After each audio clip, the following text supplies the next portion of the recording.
Jack Johnson had become boxing's first black heavyweight champion with a 1908 win over Tommy Burns, but many dismissed the title as hollow since previous champ James J. Jeffries had walked away undefeated.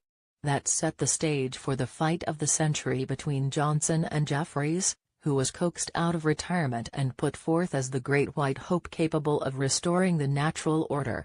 Johnson had different ideas. Amid unprecedented racial tension nationwide, the flashy Galveston giant dominated his fated opponent until Jeffries' corner threw in the towel during the 15th round.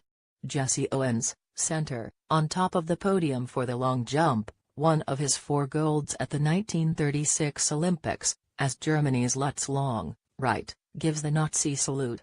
Owens's victories are seen as a blow to the Nazi myth of white supremacy. Although America was rife with racism of its own at the time and Owens found it hard to find work on his return home, Althea Gibson crossed the boundaries into not one but 2 sports dominated by the white elite.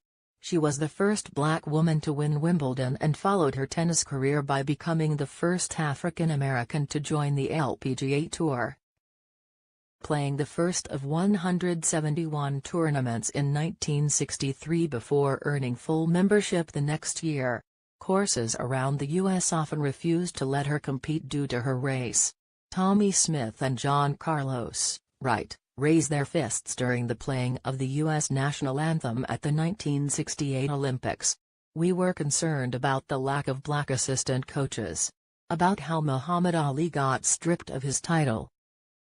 About the lack of access to good housing and our kids not being able to attend the top colleges, Smith said of the gesture. Muhammad Ali walks through the streets of New York with members of the Black Panther Party. In 1967, Ali was sentenced to 5 years in prison and his championship title revoked after he was convicted of draft evasion upon his refusal to serve in Vietnam. The decision was overturned in 1971 but Ali became a figurehead of resistance.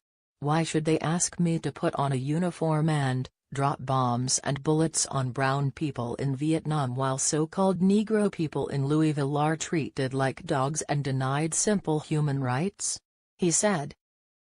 Venus Williams was 10 and Serena was 9 when their father and coach first proclaimed his eldest daughter would be number 1 in the world. Serena, he assured, would be even better. One day they would play each other for the Wimbledon title.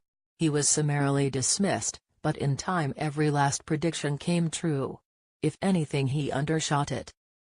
Their first of 29 career meetings took place in the second round of the 1998 Australian Open with Venus winning in straight sets, though Serena would more than even the score as the years progressed. Jeremy Lin's path to the NBA was unlikely. Not many players come from Harvard, and only 0.5% of college players were Asian American during Lin's time at university. He went undrafted but after a few seasons bumping around the league, Linsanity took over as he averaged 20.9 points per game and his New York Knicks won 10 of 13 games. In some ways, Linsanity wouldn't have been Linsanity if I was a different skin color. Most likely, it wouldn't have been as big of a deal, he reflected later. It did, however, open up a debate about Asian American athletes in the States. Colin Kaepernick lit a fire that still rages today when he knelt during the national anthem in a preseason game. Kaepernick said he was bringing attention to racial injustice and police brutality in the United States. His critics said he was disrespecting the flag and the military, although few could doubt Kaepernick's commitment to a cause that looks to have cost him his NFL career. The Minnesota Lynx have been the WNBA's most dominant team of the last decade, but they made an even bigger splash in 2016 when they wore black warm-up shirts that said on the front, "Change starts with us." Justice and accountability with the names of Philando Castile and Alton Sterling on the back, 2 black men fatally shot by police officers. As Donald Trump has co-opted sports as a primary theater in the culture wars, few superstars have denoted the sharp break from the Republicans buy sneakers to indifference of previous generations as entirely as LeBron James, who has spoken on social issues with a frequency and ardor not seen since the high-water mark of athlete activism of the 1960s.